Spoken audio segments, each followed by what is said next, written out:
जो भी फीमेल्स या जो भी कपल्स या मेल में इनफर्टिलिटी इश्यूज होता है, जो कंसीव नहीं कर पाते हैं, हम उनको आयुर्वेद के through, not through the IVF और the IUI processes, but through the Ayurveda healing process, हम उन्हें कंसीव कराने में हेल्प करते हैं। ओके, तो मैम आप इस फील्ड में कब से हैं? more than 9 years, 10 years. Okay, Yeah. तो मैम बिना किसी घुमाए बात घुमा के हम डायरेक्टली पूछते हैं कि फर्टिलिटी होती क्या है?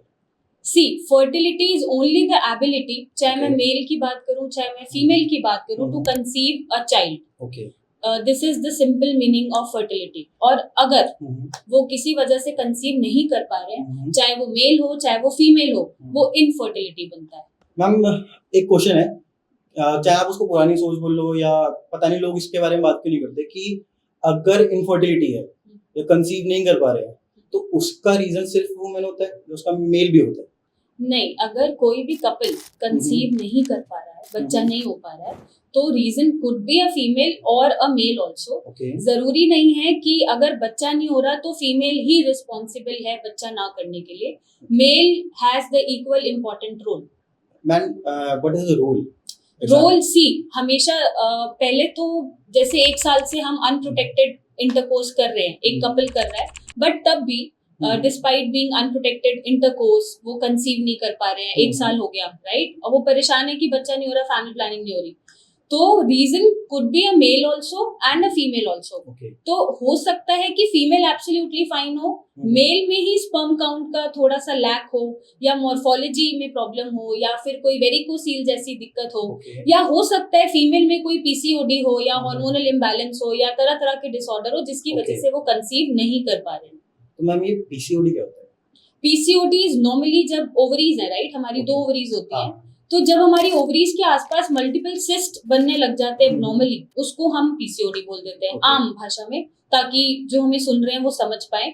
अब वो सिस्ट जब बन जाते हैं तो वो हिंड्रेंस कॉज करते हैं। हिंड्रेंस कैसे कॉज करेंगे कि आपको इरेगुलर पीरियड्स होंगे, आपके हार्मोनल डिस्टर्बेंसेस शुरू हो जाएंगे, और ऐसे में जब इरेगुलर मेंसेस हैं और हार्मोनल डिस्टर्बेंसेस हैं तो कंसीव करने में प्रॉब्लम आती है, या कंसीव हो गया तो मिसकैरेजेस होते हैं। ओके, एंड PCOD और PCOS में क्या फर्क है? बेसिकली दोनों सेम है, राइट। तो PCOS जब हम बोलते हैं तो it's the syndrome only, right. जब ग्रुप ऑफ सिम्टम्स मिल जाते हैं तो वो डिसीज बना देते हैं, राइट। तो सिंड्रोम बोलो या डिसीज बोलो, दोनों ही एक ही बातें हैं।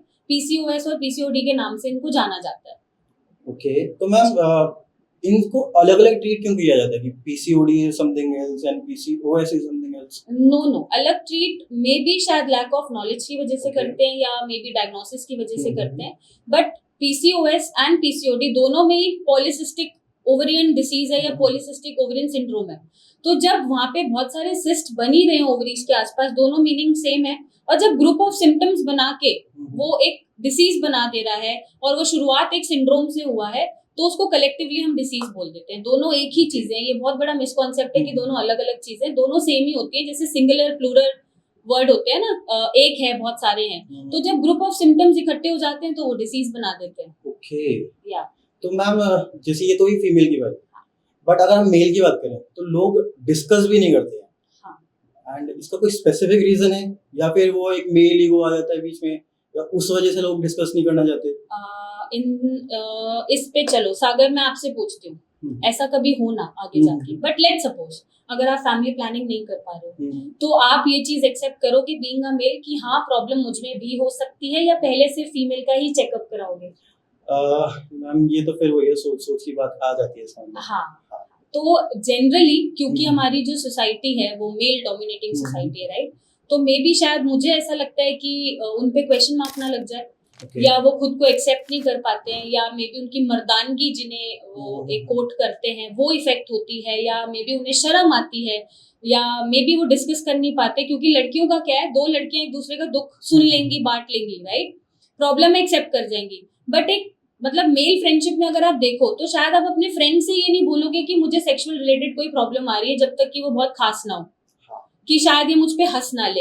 हाँ, होता है कि वो एक ट्रस्ट वाला फैक्टर भी आ जाता है कि मेरी इमेज पे बात ना आ जाए। एग्जैक्टली, तो यही एक स्टिग्मा उन्हें परेशान करता है, जिससे वो एक्सेप्ट नहीं करते, या वो करना नहीं चाहते, करते भी हैं तो शायद प्रेशर है घर का, पीयर प्रेशर है, सोसाइटी का प्रेशर है कि मेरी इमेज ना खराब हो जाए, कि मैं कैसा मर्द हूँ, राइट, और ईगो ना मेरी सेटिस्फाई हो पाए और मुझ में ही कमी निकली तो मैं क्या करूंगा। हाँ, एक्सेप्टेंस नहीं है बेसिकली। एक्सेप्टेंस नहीं है।